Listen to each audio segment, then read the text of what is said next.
Hey everybody, it's AntagonistKim, and we're back with more Disco Elysium. So, it's not 2100 hours yet. I might consider doing a few more cases, because I want to talk to the guy on the balcony first before we talk to Mignana, because I think, where is it at? It is... Hold on.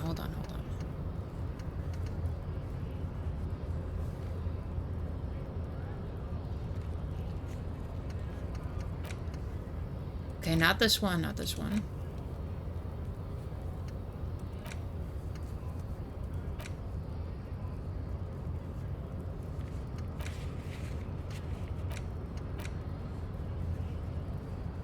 Okay, we have to confront Kuno about this armor thing.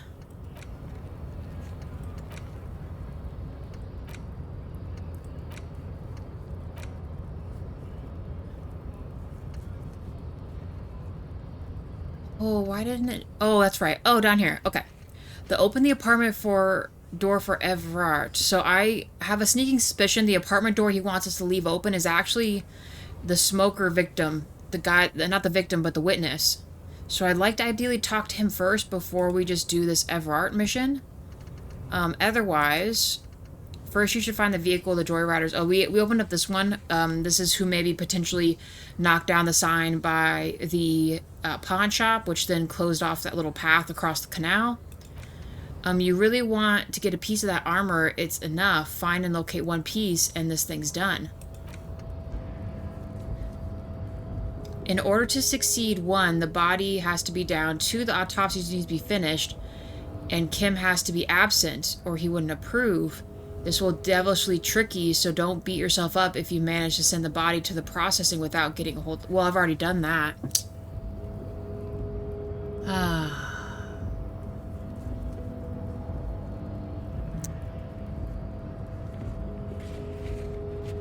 Yeah, we didn't get a hold of the boots.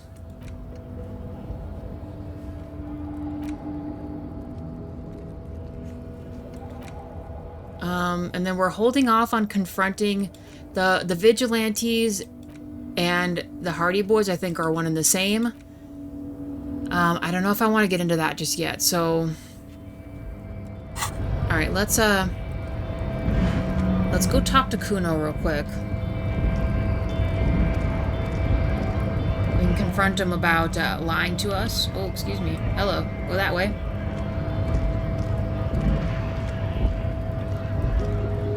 Speed this up. There we go. I always forget the shift buttons in my run thing here.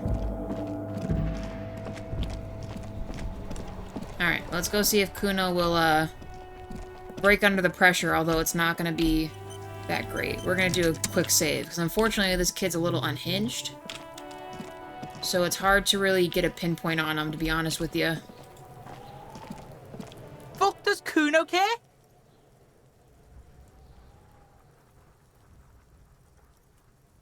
Put skills into empathy. Okay, I talked to Mignana about the armor. So? He raised his eyebrows, projecting aggressive indifference. He told me you promised to sick the pigs on him. He said to thank you, wasn't too keen on chasing down that armor anyway. He said you're now the king of the Empire of Jamrock. Hold on. He told me you promised to sick the pigs on him. He said to thank you, wasn't too keen on chasing down that armor anyway. Which route should we go?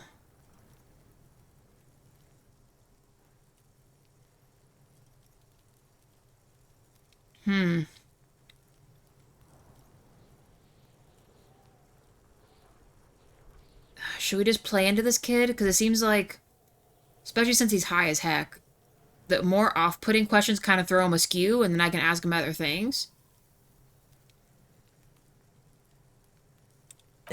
North Jamrock. Kuno meant everything north of 881. The rooster fucked Kuno's words up. Kuno doesn't do south. Doesn't fuck with the madre. Kuno sent your fat ass running around like jello. Look, pig. Kuno sent you to rough some people up.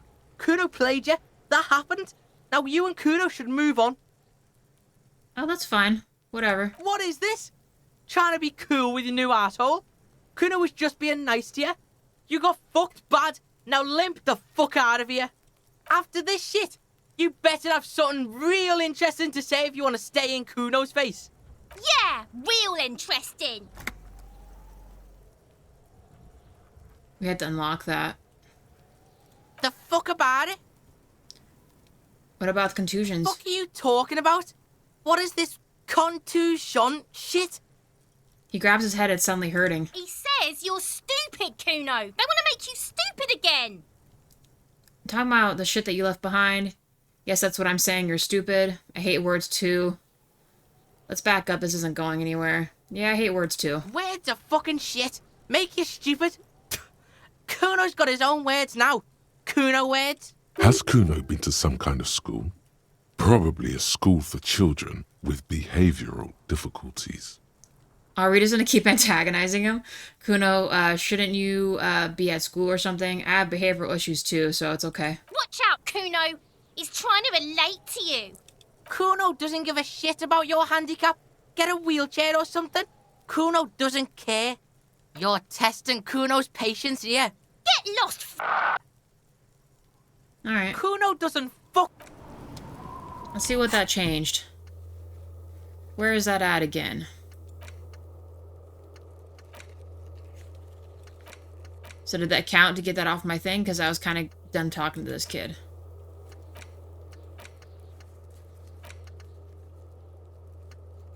Yeah, I think it did. I think it actually marked it as done. Okay. That's fine. We'll figure it out later. As long as I don't have to talk to that kid again, to be honest with you.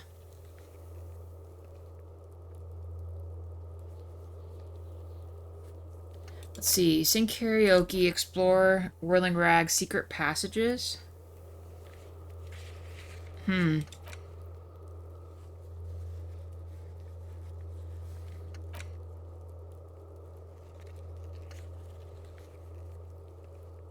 I thought that this would count because I asked the pawn shop guy. Maybe some of these other ones where it says it might take a while or smoker on the balcony might be our answer there. Okay. It's 1700, which is not very helpful, so let's go. We have this lady up here. I don't really know how we can get up there, though. Do we want to confront the Hardy Boys about anything at all? It sounds like Problem City to me. Ideally, maybe I can do a couple more things, and at 2100 we can ask the guy and then go back to Manana. Let's maybe do that. It's the ledger you found in the trash. A cabbage of papers hanging from the board, with the permeables drawer inside. It's barely held together by a clip, then made complete by the faint smell of urinal cleaner. Alright, so,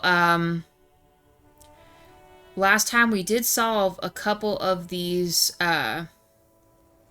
Arson, petty theft, spousal abuse, handwritten law. Hold You on. don't It was this exactly. one. Read It the takes cases. about half an hour to piece one together, using the system you've devised. Which one do you want? Okay, so we solved, well, at least internally, like in our mind, kind of went over these three and pseudo-solved them, right? I might do these two and see where that gets us time-wise, and it'll help me decide if I want to confront and do the other things yet or not. For now, I think I want to clear this. Otherwise, we,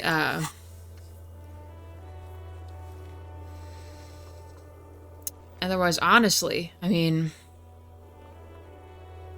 Yeah, it'll just have to be this guy on the balcony. I think he'll kind of close up some of these. I might go back near our room or see if we can go into Kim's room or the dancer's room again. Or at least talk to her and see if that leads to us to the separate passage thing. So.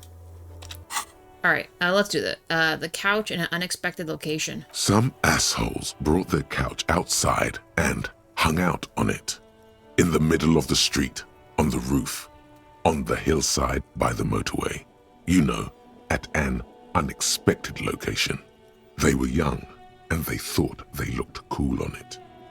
They actually looked like assholes. They looked really cool, like models. They looked really cool, like a rock band. Yes, as you said here, insufferable rock and roll assholes. Young people are the worst. So anyway, you got a complaint about the damn sofa, or couch, or whatever it was. They were leaving it out in all these unexpected and whimsical locations. They took it to where they also took photos of themselves on it, and smoked cigarettes, and drank coffee because they felt it's intellectual. Intellectual. Cigarette butts, coffee cups, stupid couch. You had to clean it all up. And you did. So congratulations to you. Case solved. Okay, did I ever catch him? No, you didn't have time for that. These notes show that you have what is called a real goddamn job. You don't have time to be chasing down the couch assholes. You have a real job to do. What next? Alright, the murder at the hookah parlor. Murder. Tum at the hookah parlor was a case originally assigned to an officer called Joseph Mills, who is now dead, of circumstances completely unconnected to murder at the hookah parlor. Right, but wait, how? Beaten to death by a throng of Villalobos gang members when him and his partner J.M., only initials mentioned, answered a call one night. It's a sad story, and it isn't really represented in your case files.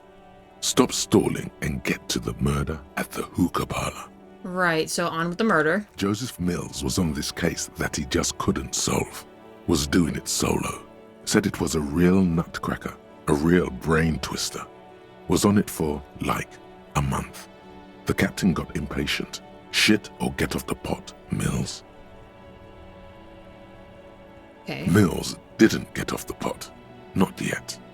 He kept at it for a couple of weeks more, racking his brains, running with every theory, as outlandish as they seemed. Still couldn't solve the murder at the hookah parlor. Tough case, he said. Toughest he's ever had. So wait, was Joseph Mills a good cop? No, he was awful. Awful sense of humor, too. The worst jokes you've ever heard. Really rapey. Oh, God. Still, he'd been on it for months now. Said it was the final case. Said it was uncrackable. That murderer vanished into thin air. That goddamn hookah parlor was all he talked about. Okay. Okay, so the case is handed to you because Mills isn't getting anywhere, and you look into it. Here's the setup. A young man is found dead in a hookah parlor. You know, those places where you go and smoke bubblegum-flavored vapor all day. I don't think you can in real life, but can you? No, it's soot and water vapor. It doesn't do anything. Well, that just sounds stupid then. Yeah, so anyway, young man in his 20s found with his skull busted open, right on the floor of the hookah parlor, in the middle of the day. No one else is in there, only client that day. In perfect health, too. Some kind of movie producer. No one enters, no one exits. He's just sucking on his watermelon hookah all morning, all noon, like he usually does. He's a regular. No calls, nothing, just sucking on the hookah until 15:45. Then bam, he's dead on the floor with his skull busted open, blood everywhere. What happened? How can it be? Mills has no idea. Invisible assassin, movie deal gone sour. Girl at the counter did it. Nothing fits. Eerie. Man just dropped dead. So you go to the parlor. You see cushions around the table. Tables low, heavy, really sharp edge. So you think he fell then? So he sucked hookah, stood up, passed out, and hit his head at the table and died? See? You can't even read the thing without solving it. Yeah, it was that. Turns out hookah does do something. It turns off your brain's oxygen supply, and you don't notice it until you get up to go to the bathroom. He must have sucked a lot of it out. And then he was doing... So, wait. And what was he doing there for 6 hours? Smoking hookah. Didn't you hear? I don't know. Trying to come up with a movie script, maybe. Anyway, that was murder at the hookah parlor. Joseph Mills wasn't a good detective, and about 30 minutes has passed piecing it together. Next. Not much has changed in the meanwhile. A bunch of sodden papers still sags from the clipboard. Should we do the hidden drawer again? Without resistance or sound, the two panels move against each other. The compartment is now open. Inside, you see 2 ticket stubs and a handmade postcard.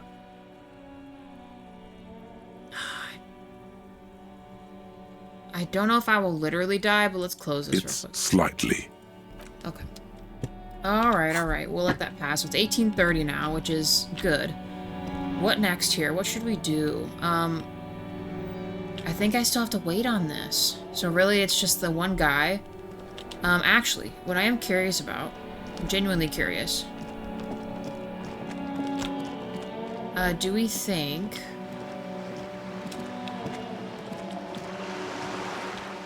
We unlocked a few other things with the old men last time, like just in a verbal sense, like other stories.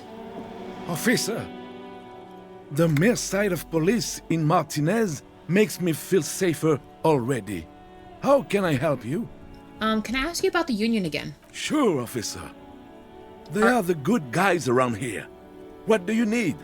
Are you a Union member? Oh, in many ways, yes. Like an honorary member. I attend meetings and parties, help with little things. Evrard, Edgar, and the older debarders all know me. In many ways? Oh, yes.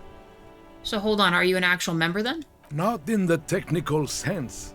I don't have a vote or a membership card, but Evrard keeps me on the payroll, just for the little things. So that's what it was before. Him hiding something. He tries to make it look like he's a big deal in the Union, and now the illusion is disintegrating before your and Renee's eyes. He doesn't know anything because no one tells him anything.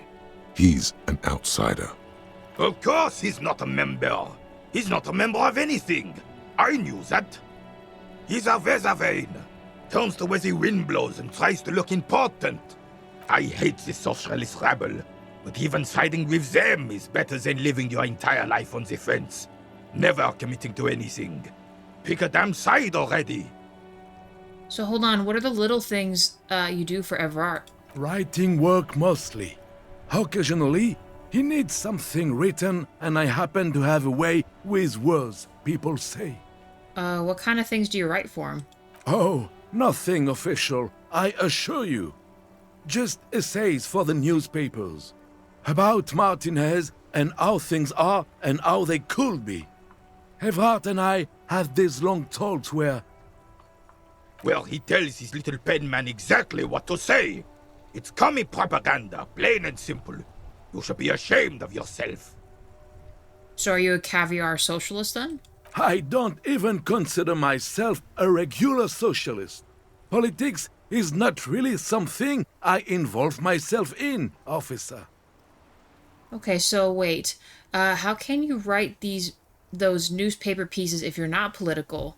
So you are a weather vane, but you need to believe in something, freedom, the people, Revachol, or even the money. That's smart. I keep my nose clean. So how could you not be political, but yet still write political things? Officer, I have a vivid imagination. And like I said, I have a way with words. That's enough. No need to sink into politics. He just fluffs it up. Of course. Don't sink into anything. Don't sink into any fight. Only sink into your couch. So then you are the weather vane then? I prefer highly adaptable myself. Have a better ring to hit, don't you think? Mon Dieu. The Carabineer closes his eyes, like he's never going to open them again. Okay. Thanks, buddy. No, thank you. What are the rules of For this? being consummate professionals. You'll have this case wrapped up in no time. I'd like to just finish these real quick. What are the rules of the game? Oh, the goal is to throw your bull as close to the cochonnet as you can. That's the cochonnet. He points to a small wooden ball in the middle of the crater. Interesting. Tell me more. Tell me more about it. Second option. I think that's all I need to know about Petin. I don't know how to pronounce that. Hold on. Interesting. Tell me more about it. Well, first, you draw a circle about a half a meter in diameter. We made ours out of rope. Then, the order of play is determined by a coin toss. You win it. You get to throw the cochonnet. Then, The players aim to throw their bulls as close to the cochonnet as possible. They must stay in the circle and keep both feet planted. Is there anything else you can tell me about it? I could, but I'd rather not. I don't want to take up your time with trivial details, officer. All right, thanks, buddy. You'll put that knowledge to good use in 50 years. I'm sure of that, officer. I don't like where this is going, officer. Don't you think we should do something else now? No, I want to talk to him. It's just not about this. Hurry up then. That sandwich. I'm sorry, officer, but I really don't share food. Nothing personal, it's just a principle. The only one you have. Please, man, get us have a bite. Don't be a Dick Gaston. There's plenty for everyone. All right. Oh, that's good. That's very good. Where You must have other business then? Why are we obsessed with him relinquishing the sandwich? A man so principled about his sandwich calls for a principled approach. Time to get political. Too late. I'm not sure about Dad this. is already fighting the bad fight. Make it stick. Oh, God. Okay, maybe I shouldn't have stolen the sandwich. Your blood sandwich is a tool of the oppressors designed for the proletariat docile. The city's going to shit sooner or later. Some foreign anarchist is going to steal your sandwich. That's a fact.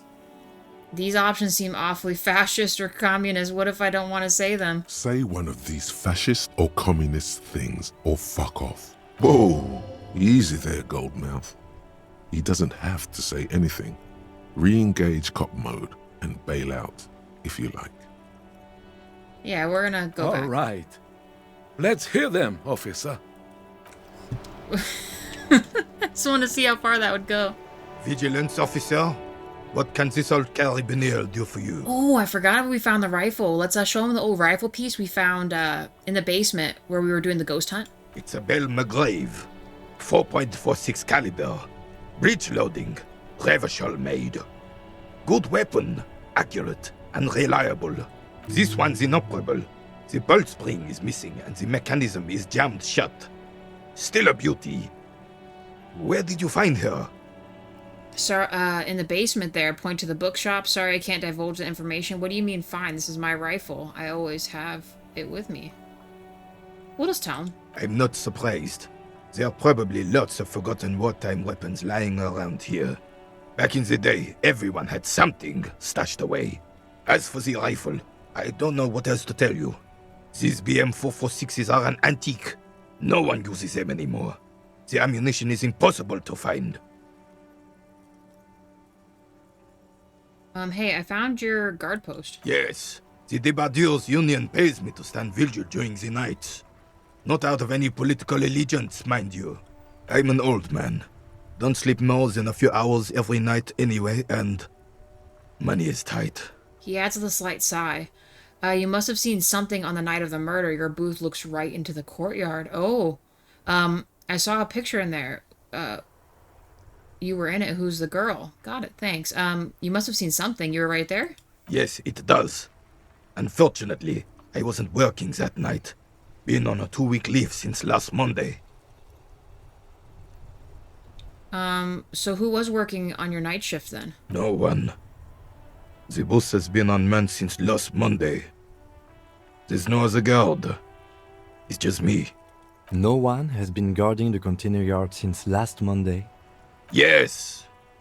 It's not actually an issue. I mean... Look, officers. The container yard doesn't actually need a guardsman. Never had one before René. Monsieur Claire had that booth built specially for him. It's mostly decorative. So it doesn't matter if you're there or not? The possibility of someone being in there is enough to discourage any ill-minded individuals. He tries to argue. Evrard created this job for René because he knows the Royal Carabineers' pension of honor and PTSD isn't something a man can live off. A decorated Kingsman collecting tear reflects bad on the whole neighborhood. His words. Interesting. Okay, so option one, Everard gets it. Big guys look after the small and everyone working together. Such a dependency only weakens a man further. Do or die. There is no middle ground. Renee is but one man. We need a program. Get all the elderly back on the job. Keeps him motivated. Renee should rent out his services. Invest the profit on a few more guys. Expand and repeat. Wage work is a dead end. There's absolutely nothing wrong with terror collecting. It's my side thing, too. Yeah. Oh, I didn't mean to imply there's something wrong with that. I do it too. Everyone does it. It's an excellent side thing. Yes, yes, yes. Can we conclude the topic of my guard boost now? He is not going to become an entrepreneur. I saw a picture with you in it. Who's the girl? She is nobody. This is none of your concern, and I refuse to discuss my private affairs with the RCM. The lady is Jeanne-Marie Beaulieu, and she sure as hell wasn't a nobody. Got it. Thanks. Yes, yes. Like I said, I would be up anyway, so might as well keep an eye out. It keeps my senses sharp. It gives me a chance to redo this one. As Rene Ooh. turns from you to his partner and back, the medals on his chest rattle and glare. He keeps his spine straight and his ribcage lifted, displaying them proudly. How many medals are there? 2. The larger one is shaped like a cross, while the smaller medal resembles the sun. Look at the cross. A crowned head in front of 2 crossed rifles. The medal hangs from a blue striped triangle. Okay. It's the Croix de Bravoure, Cross of Valor. The cross was the highest battlefield decoration in suzerain's armed forces, awarded for exceptional bravery in the line of duty, in service of King Frizzle I. And the sun one? A small blue star inside an orange sun. It has the word Valiance written below. The setting sun was a decoration used to distinguish seasoned combat veterans in service of King Frizzle I during the Revolution. Croix de Braverie and the setting sun point to his chest. Did you get them for... For bravery. He interjects. That's what I was going to say. Bravery. No, for killing... Oh my god. Oh my god. Yeah, that's what I was going to say. I'm sure. But I know this uniform's reputation. You are also wondering if I got this for raping women or killing babies. No, really, I wasn't. I was just asking. I had no idea that's where they're out of a go. I don't know the reputation. Don't even recognize the war. Sounds controversial. Let's step aside. No, I really wasn't. I was just asking. Honor is everything to me. He says with grim finality. Whoa. Sounds like you're about to open the gates of conversation. This man will literally talk your ear off if you let him wander off to memory lane.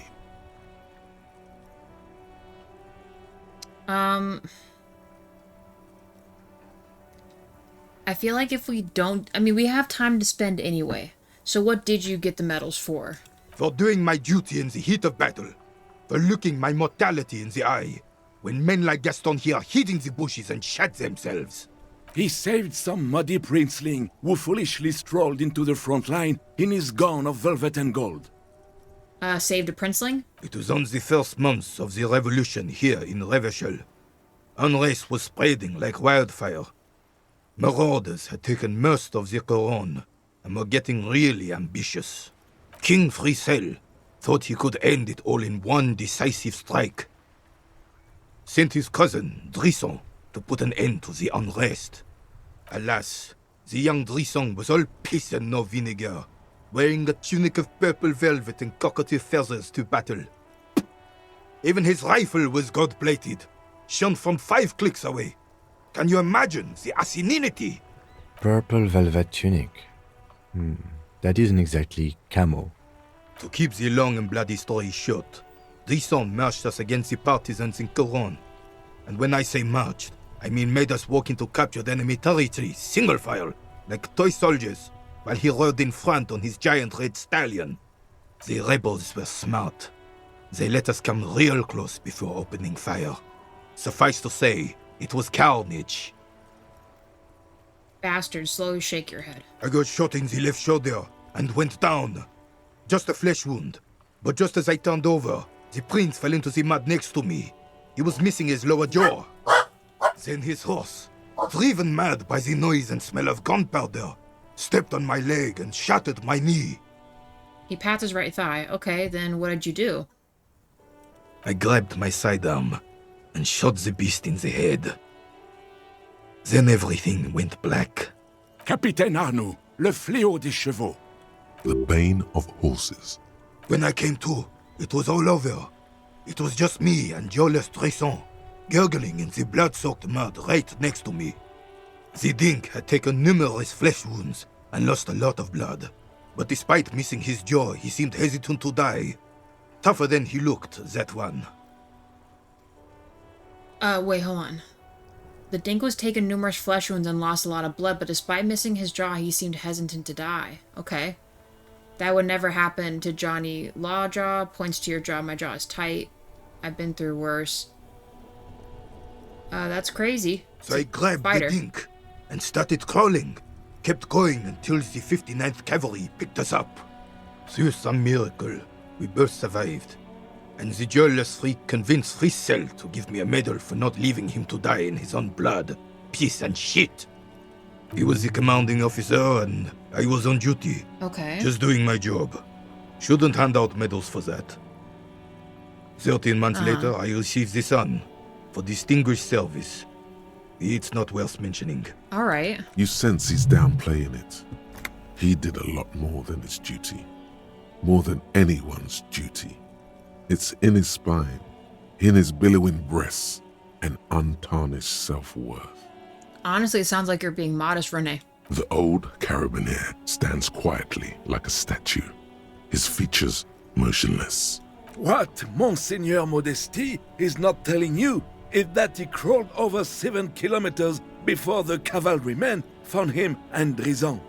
2 days later that was. And that even while crawling with a mangled half-dead prince on his back, he still managed to murder 3 rebels on his way. Is that pride in his voice? It's deep down, but maybe even unbeknownst to the man himself, it's there. Hold on, you're just a little bit proud of Renee's heroics, aren't you? Quite impressive. It's men like Renee who made Revachol great once. I'm not impressed. All those heroics, and where is he now? No, you gotta play for the win. Look after you first. That doesn't seem like a good moment to express an opinion. No. It almost sounds like you're a bit proud of him, Gaston. Sorry, officer, but you're reading me all wrong. I'm a man of peace, and these kinds of bloody heroics are only impressive to men like René himself. Certainly not to me. How did you find the story to be, officer? Quite impressive. It's men like, yeah, well, let's do this one. We'll get on their good side. Maybe they'll help us later down the line. Quite impressive. It's men like Renee who made Revachol great once. Maybe, but also bear in mind, officer. They don't end this out for anyone with a service record. Oh no, you have to get shot repeatedly. And you need to get your hands bloody too. Really, really bloody. Do not speak of what you know nothing about, Poltroon. Duty is something you will never understand. All right, well, thanks for the story, Renee. Bah, there were many such stories in those days. Many such men, too. True Revacholians. Men with backbone. Oh, yes, René, yes. Men were bigger, girls were prettier, and everyone wore the fascia. Lord, please, bring those days back, if you can. I'm not getting into this with you again. Officer, was there anything else? You should try to come up with a heroic story of your own. Impress this old soldier. Oh my god, no, we're good.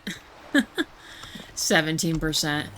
There's no way. But hey, we got some points there, which is great. We're not too far off from interviewing the other guy. Let's see, where is our other thing at here? So what got completed? What's new here? Oh, we asked him about the photo. Did we? Okay. I'm not... Oh, under map? Ah, punch clock payphone? Backyard wall. Interesting. These are found white checks. Those white checks are available to try now. Okay. We'll keep it closed there. I want to see. Alright, hear me out. I want to go back to the madam again. Although, I don't know, did we catch up, what's his name, on our, other stuff with the case that we kind of divulged when he was gone? Okay. I thought it would let me, like, debrief him or something. It's okay. Especially since we found out quite a bit from, what's her name? The Madam. Madam Messiah. Wish I could get up there. How do I get up there? Oh, you know what? I bet you it's the building, guys. Hold on. Let me see if she has anything new. Real quick. You're back. Good. What can I help you with? Okay, never mind. We're gonna head out. Let's go back in the building, because we'll have to go here anyway to talk to the, balcony witness. But I want to see, will it let me get up there to actually, like, talk to Alice? Let me see if there's an upstairs option. I don't recall if there was one, but I'd like to. What is this? Balcony. Oh, I can! You guys, what is in here? Oh my goodness. Take. Ruination has come. The broken arches betray the once grand history of this building. It towered over the harbor until it happened. What happened? A great force from the northeast fired into the city. Heavy artillery shelled the coastline. Fired from the water. A straight shot into Revachol.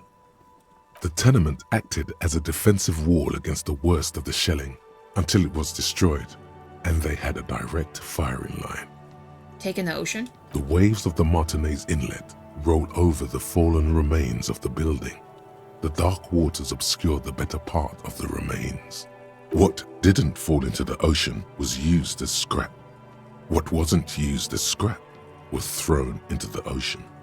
Look at the ruins. Those arches acted as support for something greater than what you see now.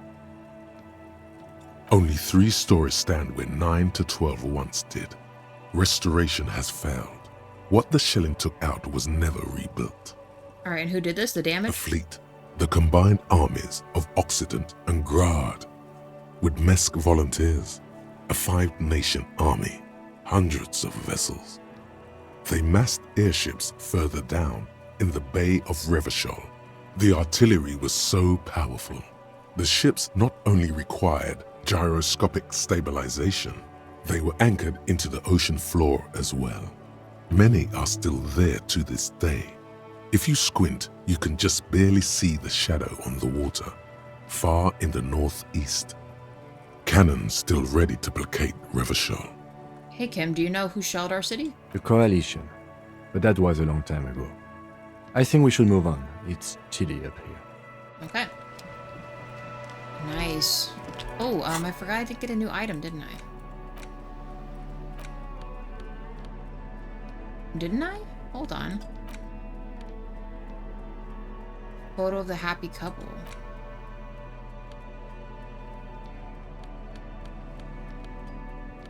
Probably shouldn't have took that.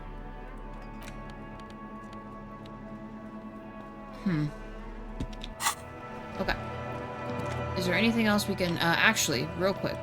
Let's, besides the,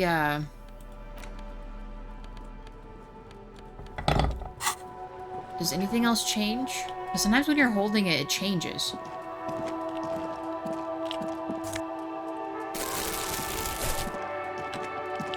Hey there. Ooh, the piggies have learned how to saunter up staircases. I didn't think you could do that with hooves. But here you are. That's right, we've evolved. You're in trouble now, little lady. We don't like closed doors or unreachable perches or people having high ground on us. I don't have time for this. Yeah, we've evolved. Yeah, I can see that. cool mutations. She crosses her arms. That smell coming from her paint bucket. It's not paint. It's heavy fuel oil. Is that fuel oil? Red dyed heavy fuel oil, intended for exclusive use in government vehicles, to be precise. He says studying the contents of Cindy's bucket. What did you think I was using? Aquarels? Sucked it out of a cop's fuel tank myself. Back in Jamrock. The fumes are bad for you. You better hand it over. That's some clever cultural commentary. I mean, the fumes are kind of bad for you. Something to think about next time you're driving around in your pretty little piggy carriage. Ooh, the armor. You won't talk about the murder, but maybe you can tell me something about the murder victim's missing armor. What do I care about some fucking tin eggshells? It is an armor. Isn't armor art? Art for the body? Ugh, alright. Sad piggy. I'll give you this one. I saw a little girl in the fishing village running around with military-grade handwear. Looked cute as hell. If you haven't been there, the village is a shithole down the coast from the main plaza. Have a good time! She waves her hand in the general westward direction. And there's a little girl wearing gloves there? No. That's all the snitching Cindy the Skull does for today.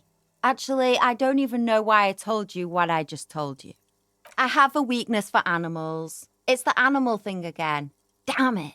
She looks at you and is a little sad suddenly. Or a weakness for police officers, miss. Thank you either way. Alright. Thanks, Cindy.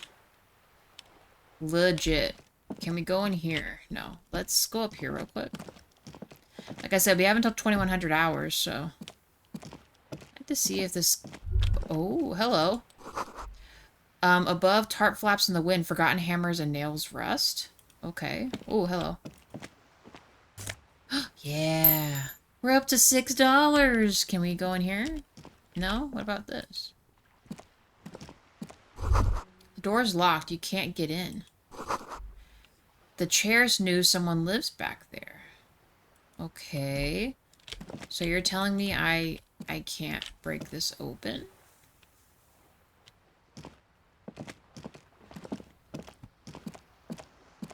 Hold on. Find the armor gloves in the fishing village. So maybe when we get the waterway cleared, we'll be able to walk across and speak to her then, I guess? What lit up here?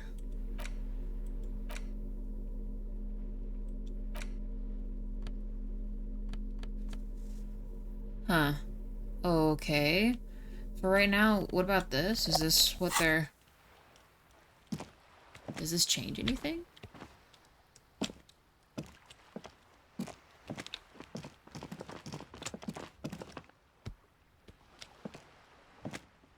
This is a new chair back here. Okay, let's go in here. Oh.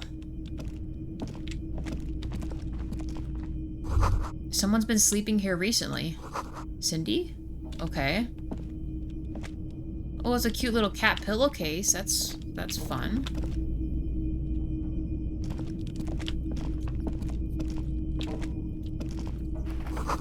Enough coal to last for several winters. Smells like chemicals. Well, isn't that great? Hello? The home laborer jeans? Sure. What about this one? Money. Nice. We're up to $10. Almost $11, guys.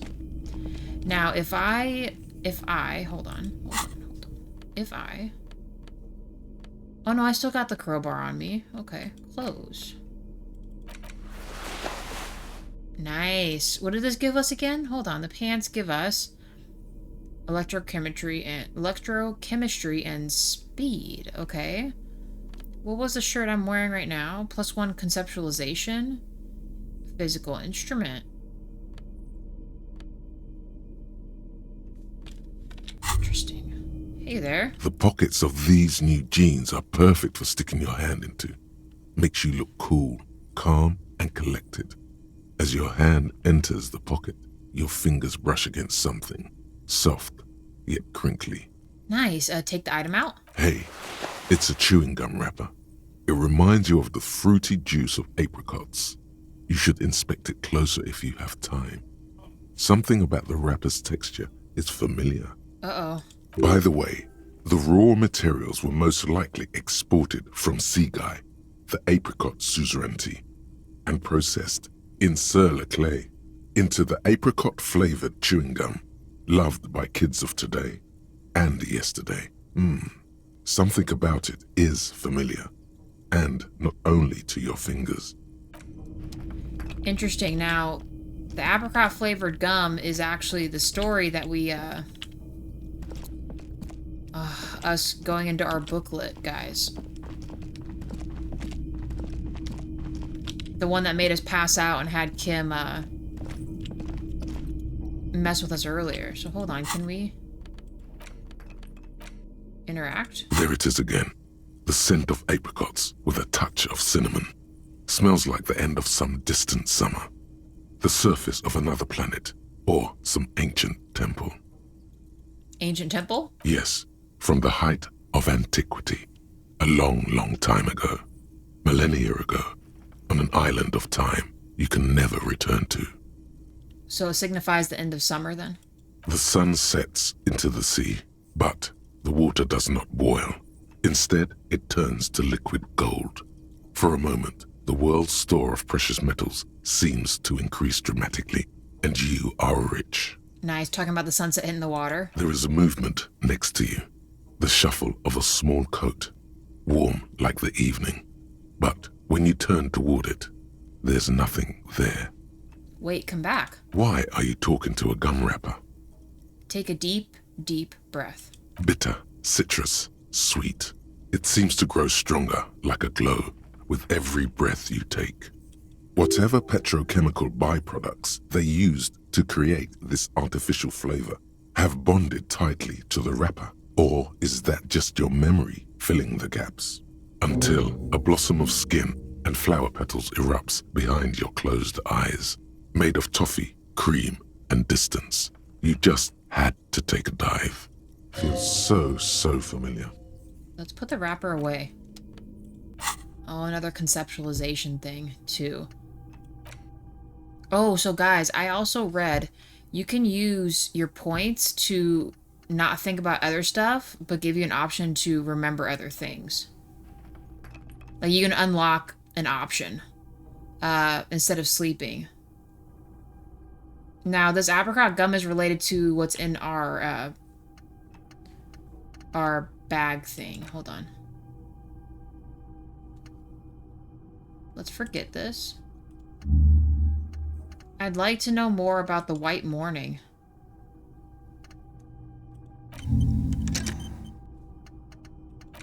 Yeah, okay. Alright, let's go talk to what's-her-name about this and see if that changes, stuff that she says.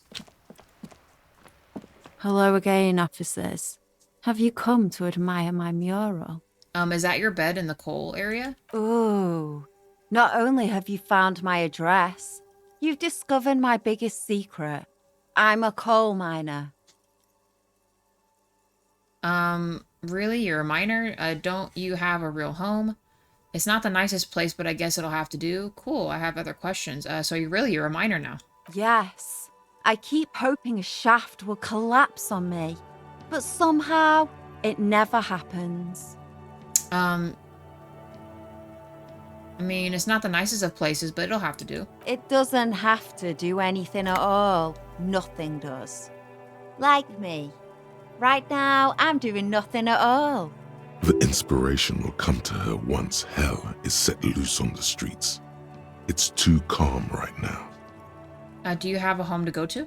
Does anyone in a city like this? She replies wistfully, looking around. I have another question. Shoot, Piggy. It's what you... Okay. No more questions, apparently. Alright, let's go. I just want to see if anything else comes up with the light. I don't think it does. God, we're so close to the 2100 hours. Did we search everything in here? I think we did, right?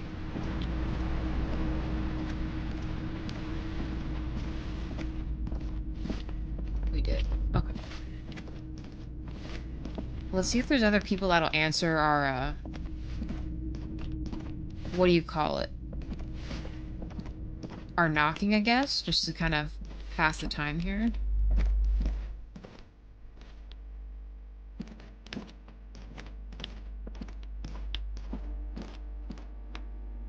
This one. You hear someone walking around inside, rearranging the furniture. The number on the panel says 10.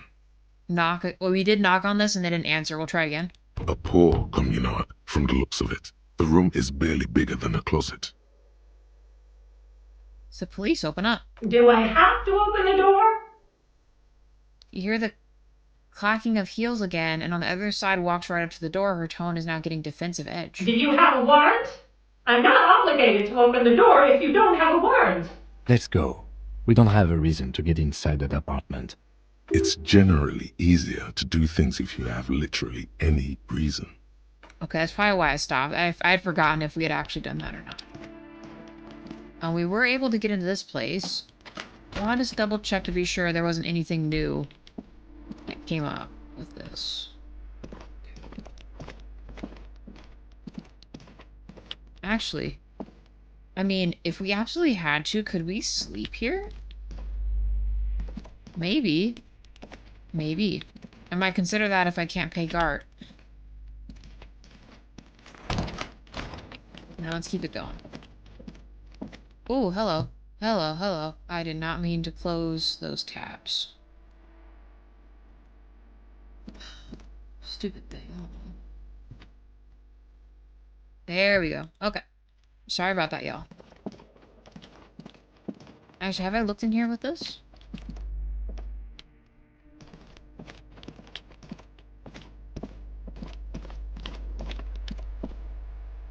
Is there anyone else I can talk to? What was this again? Oh, that's right, a bathroom, right?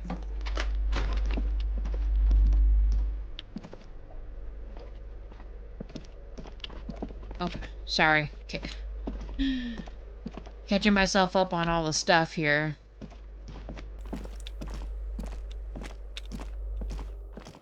Now, this is the balcony to the one guy's house, right? Let me just be sure I'm not mucking it up here. It is. So we don't really want this just yet. 2100 hours, right? Let's exit.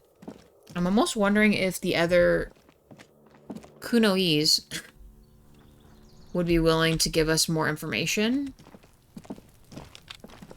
Since I have Kim with us. I'm gonna just do one last look over here. I'd still like to be able to figure this out. What is this? This must be it. The basement door is weather-worn.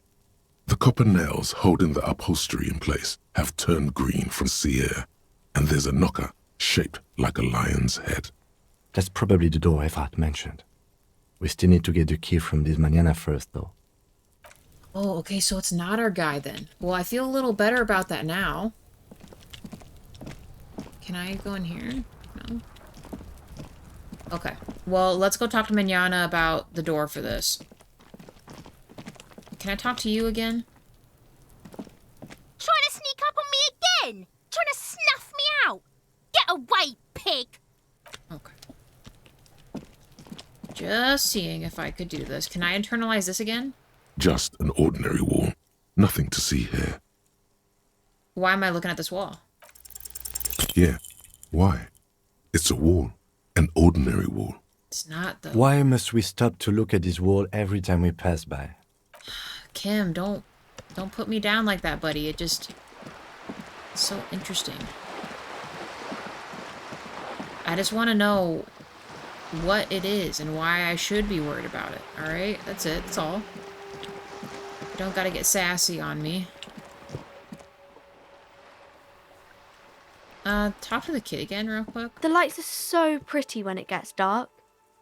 Shouldn't you be at school? I do my studies at home at the moment. I have to help Mum keep this place running. Isn't going to school a little more important than, this? Mum says it's necessary to do both because it builds character. Mum says a proper worker is dutiful. That's how you get ahead in life. There is stress and unease behind these words. She's reciting etiquette. What is What is this crime business? Crime fiction is about murders or burglaries or things like that, and the work of a policeman or a private detective who's trying to solve a crime and catch the criminals. Wait, not crime fiction. I mean, like, what is crime? Why would anyone want to read about crime? Okay, I get it. Crime, murder, gets people going. What is crime? She doesn't know what to say. It's that bad? Point to your head. Crime is what we were solving before this conversation began. Alright, I get it. Crime's important to peeps. And it's kind of like a puzzle too. You can guess who the criminal is or how the good guys are going to catch him. I'm a policeman myself, by the way. You don't look much like a policeman. She examines you as if to find something policeman-like about you, huh? Well, what does a cop look like then? Okay, then maybe I'm not a policeman, or should I stop being one? So wait, what should one look like then? Didn't mean to offend, sir. Sorry, sir. It's just that you don't look like Dick Mullen. She points to a book cover on which you see a strapping Vespertine officer. He stands grimly over the body of a dead woman. I used to be exactly like that Mullen guy, then I decided to live a little. You know, nobody actually looks like the guys in the picture. That's just a stupid fantasy, man. It's not your body that's important to the police work. It's your points to your head. Wow, look at this guy. I'll never be as good as Mullen. You know this stuff's just fantasy, right? She looks at Dick Mullen, frowning. He isn't even drawn right. He isn't even drawn right. That's not how human shoulders work. All the perspective is wrong. She examines the picture, trying to find whatever is wrong with it. She then shrugs and puts the book aside, unconvinced. That's just no way to cop. I can do it way better than Dick Mullen. Sure you can, sir. He's just a fictional character. He'll be no match for you. Maybe you can show me some real police work, sir. Like in the books. The cover image of Dick Mullen seems to stare at you with disapproval. Okay. Okay, I'm going to do something now. I mean, it's a white check. We could try it. The girl keeps her hands folded, hidden. Why is that? Why do you keep your hands folded? What do you mean, sir? She looks worried. You don't need to be worried. I'm here to help. You can show them to me. Actually, I'd rather not deduce anything. That's alright. You don't need to be worried. She looks around anxiously. Her hands remain folded in front of her. She doesn't want to show them. The lieutenant stands by, looking at the two of you with little interest. It's alright. She brings out her reddened hands, her nails frayed, nearly chewed down to the flesh. Oh man, Jawa does that. He has a bad habit of doing that.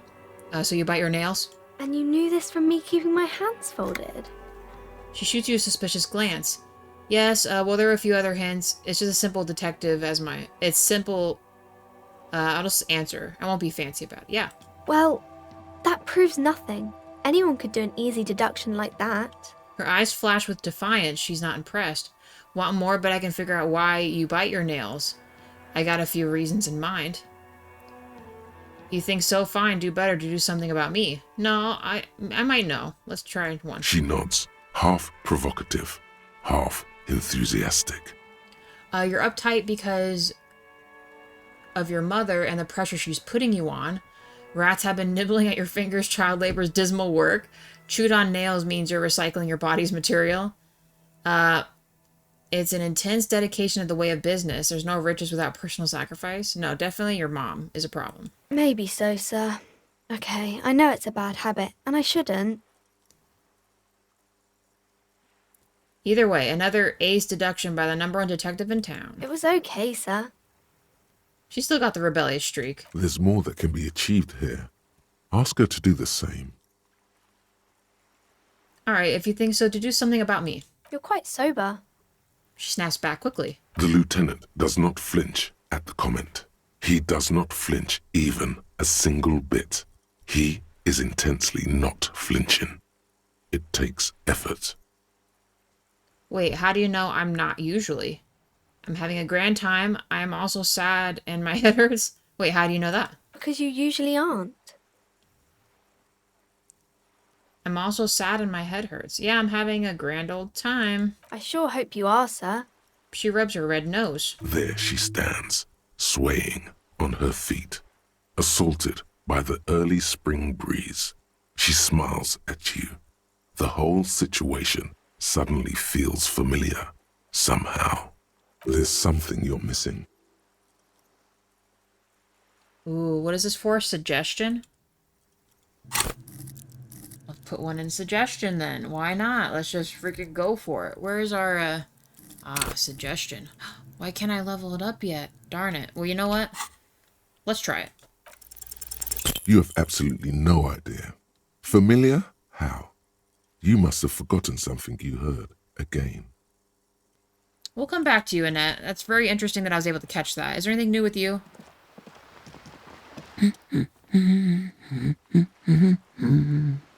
The woman before.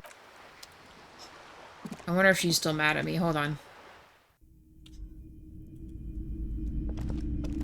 Hello again, esteemed officer, and welcome to Crime, Romance, and Biographies of Famous People. Alright, get Annette as trooper. She looks like she can take it, but it's actually wearing her down. You know she's biting her nails. God, I've told her not to do that. It's disgusting. And I told you to mind your own business. Clearly, you have no idea how hard it is to raise a girl in this economy. This economy is a mysterious force, like cosmic weather. Mysterious and harsh. I don't think she can do anything about it. Okay, forget it. None of my business. I mean, we got time. Let's just push this old lady. She can, if she has enough willpower. This is what's called growing pains. Life isn't easy. Life doesn't give breaks. Come on, ma'am. It's obvious she can't do anything about it. You are placing an unnecessary burden on a young child. Thank you, Kim. I appreciate you being on my side here. What you're doing is wrong. Even I know that, and I usually don't know anything. That is true, and obviously the will of a market, but maybe make an exception for your own daughter? Yeah, right? Yeah, actually, it's all super right for kids to chew their hands off. Forget anything I said.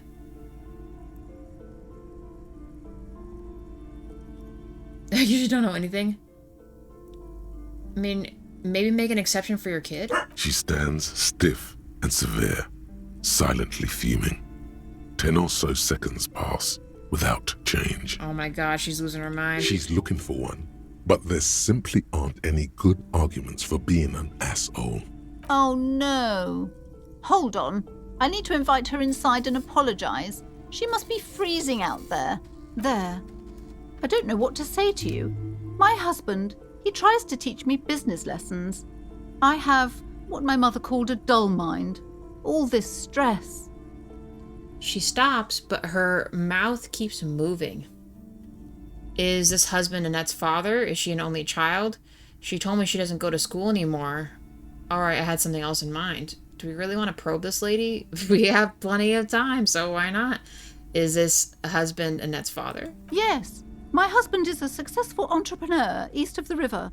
If only he were more involved in the business we're running up here. No matter. Soon we'll both be off for Grand Couronne. And your husband's business also involves the bookstore? He made the initial investment. Since then, he's been what you might call a silent partner. Uh-huh. Super silent. Almost inaudibly so. Is she an only child? Yes, I'm afraid so. A real treat she is. It would be nice if she had... No, we couldn't have afforded more children, really. Not in this economy. A glimmer of sadness blinks through the well-crafted exterior. Do we want to probe her about that? Right, the economy. Exactly. She agrees wholeheartedly. I won't push her on that matter. She told me she doesn't go to school, though. She's been too busy, helping me here. So she studied at home this trimester. This is a temporary solution, of course. Okay. I assure you, I of all people understand the importance of education. She will be back in school the moment the store takes off. And hell freezes over? Never mind. It's not a good topic to get into. All right. The woman looks aloof, her features much softer. Occasionally she glances at her daughter's silhouette. All right, and let's go talk to her now that she's in here. It's saved. There you go, kid. You're inside. It's warm. I'm sorry, sir. I can't talk right now. I'm very busy with my homework. I have so much homework now. You just can't win. Out of the rain and into the gutter. What are you doing now? What are you missing here? Why does this feel familiar? Let's ask her this first. What are you doing now? Math. It's really difficult. Like, really. They say you need it to get rich. Better than standing outside in the cold, I guess. Oh, I found something while you were away. Oh yeah, what's that? I thought this would fit you. Like, thanks for helping out. Not me. The city, I mean. Like a detective does. Oh, we got a detective hat. Okay. Wait, where'd you get this? Just what Dick Mullen would ask. I got it from behind the curtains. I'm not really supposed to go there. Oh, a detective hat? Yes, just like the one Dick Mullen wears all the time. You'll look way more serious with that. Right, I have to get back to my homework now, before Mum notices. Man, this is hard. She looks back at the infernal scribblings under her nose. Holy shit, let's see if we're at 42. We're helping her in. You have absolutely no idea. Familiar? How? You must have forgotten something you heard again. Okay, we'll come back to this, but hot damn, we got... Whoa, I'm gonna call it Dick Mullen's hat. Indiana Jones hat's more like it. Ooh, +1 encyclopedia, look at us. We are really in it. Let's hit the road. It's 1955. Oh, it's already been an hour, guys. Oh, let's talk to Mignana, and then we'll end the episode. We'll get the key from him, because now that it's not our victim guy, I feel a lot better about it.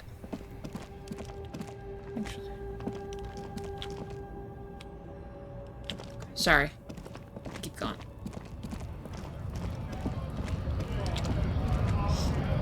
I guess we don't need this anymore, so let's just, I guess, trade it for our baggie. Our baggie and the crowbar in case we gotta mess some people up.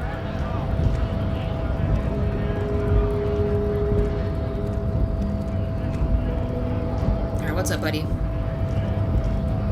So, how'd you like our harbor? You've been in there, he means. Talked to the boss man too, probably. Yeah, I guess it's a labor utopia. Complete shit. It's but a rest area on the path leading across open plains. He notes solemnly, then turns to you, a wide smile adorning his face. Right. You talk to the boss, eye to eye, like men of the plain. If you have any more questions, I'm set to talk.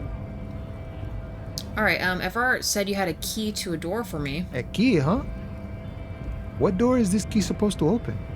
He said it belonged to a weasel. I was hoping you could tell me. I don't know, some whistleblowers, I think. He said it belonged to a weasel. Oh, say no more. I got you. Taps the side of his nose with a little wink. I got that key right here. And let me tell you, it's mighty good of you to help us out during the strike. Working class solidarity, as they say. I saw an opportunity, I took it. I'm a hustle grinder. I heard something about a weasel and it didn't sound like a local polar weasel, if you know what I mean. I'm not opening this door for myself, I'm opening it for all the working men. I'm not really doing this for political reasons. Let's see if this gives us an extra option. I heard something about a weasel and it didn't sound like a local polar weasel, if you know what I mean. Polar weasel? Oh, I know what you mean. I'm pretty sure he's actually Occidental, though. So you're gonna be committing fratricide, my racist friend. Aw, shit. What you're looking for is a basement door behind the greenhouse. That's behind the wailing in rags. That's all I know. Our organization is what you call compartmentalized. Means we keep out of each other's business. Oh, damn. Okay, but where did you get the key from? The janitor gave it to me. Nice fella. We talked about life and things that really, truly matter. His gaze wanders off to the distance. None of this mess we're in. This jiving and juggling. What's it for? To feed our children, I guess. Anything else I should know about this task, this weasel person, when he'll be home? I'm more of a philosophical dock worker. I like to talk about the big picture stuff. Who I am, who you are, what we are fighting for. The man takes a big sip from his flask. He means he's not going to tell you, cause he doesn't know. But he will shoot his mouth off with you now that you're working for Everard. Okay. Who he is, and what they're fighting for. This is interesting. Actually, do you know anything about the Hardy Boys? Los Ardis?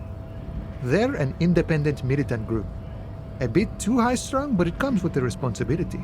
They're sort of like you. Preserve the rule of law and all that. Except it's Eberhard's law. But really, they're just like you. Okay, why are you striking? We're negotiating our share. Your share? Aye. He seems pleased with himself. Wait, so not wages or pensions?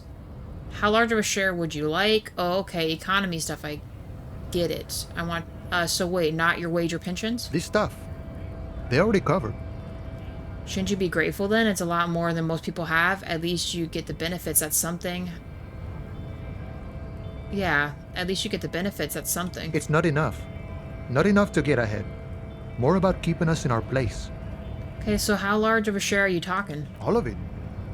However, right now we want all the harbor workers to be on the company's board, so they could take part in the decision-making process. Okay. This seditious talk sounds like communism. Just so we're on the same page, communism is basically wanting to kill the rich people or deporting them to a labor camp in southeast Grad. But don't say that out loud if you're a communist. The boss man, Everard, what can you tell me about him? Oh, we can ask him about that. Oh, no, I got the picture. The boss man, can you tell me about him? I think it's best you make up your own mind now that you've met him. In my eyes, he is a capable organizer and a decent businessman. What does bossing the union entail anyway? I guess you kind of get to be the village chief. He oversees the harbor, makes deals with the owners or other relevant parties, watches out for his own. By that, you mean corruption? Yeah. By heavens, why would he not be corrupt? We live in a harsh and disordered world, see? And in this world, the old man is corrupt for our benefit, and we know it. Appreciate it even. He is, personally, not too lavish. I mean, his desk seemed pretty lavish to me. He is reasonably lavish, sure. That's his prerogative. It's not like you want a saintly demeanor on a corrupt motherfucker. That would be a manipulative illusion. Interesting. Besides, there are no non-corrupt systems in the world anyway, and moralism is the most corrupt of them all. This man has political theory, and it has not failed him today. Okay, so are you a communist then? No. I don't think I'm a communist. Seeing something of value and saying I want it all to myself is a much older and simpler notion. No science to it at all. Even a weak child can think it. The only things holding someone back are I can't and I shouldn't.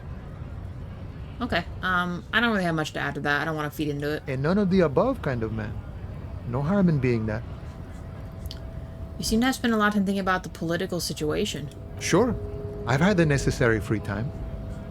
Fortunately, there's always time. The look in his brown eyes conjures up an understanding. For him, having command of his time is the most important thing. Okay. It all comes together now. The way he speaks about scabs, his general attitude. He's a follower of a 500-year-old Franco-Nigerian Boyadero code, itself an appropriation of Vespertine cool. That of a noble peasant or a traveling herdsman. True to yourself, independent in your actions, loyal to your friends. Maybe I am a Boyadero. It doesn't sound that cool. Sounds antiquated, obsolete, passé. It's not disco. We're kind of trying to stray away from disco, right? Or are we? Maybe I am one of them. No. I could. No. The man sits on the railing, his hands reaching far and wide. Yet it feels as if he could effortlessly go even wider, if need be, an endless torrent of time. Good talking to you, man. It's clear you like the hard stuff, Brota.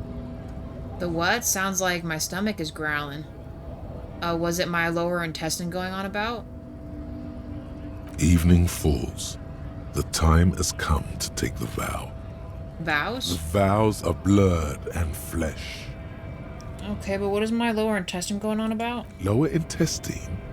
The term is metabolic and circulatory system.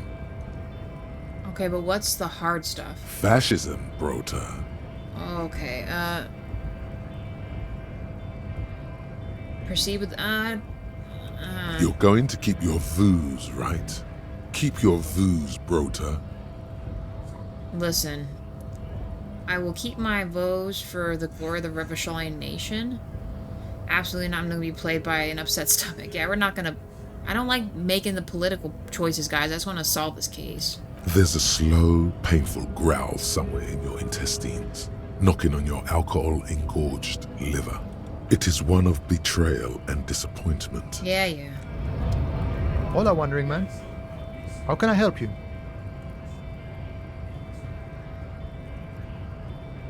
I don't get the option to ask him about money. I should have asked him first. Okay. Hot dang. Okay, we have to open this apartment, and we should be close enough. We might actually be able to do that next episode. We will, let me get down here first.